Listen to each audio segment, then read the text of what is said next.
LG Smart Inverter.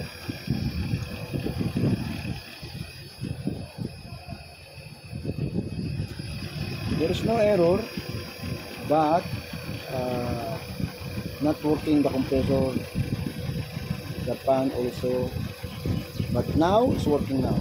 Only all his sensor, remove and plug again, all the extraction of the signal, and the pre-on.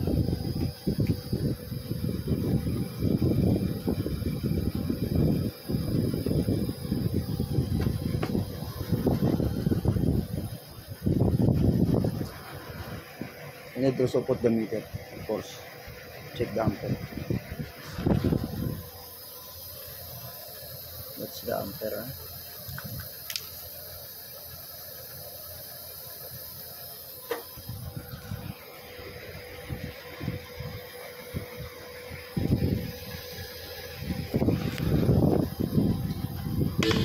Huh?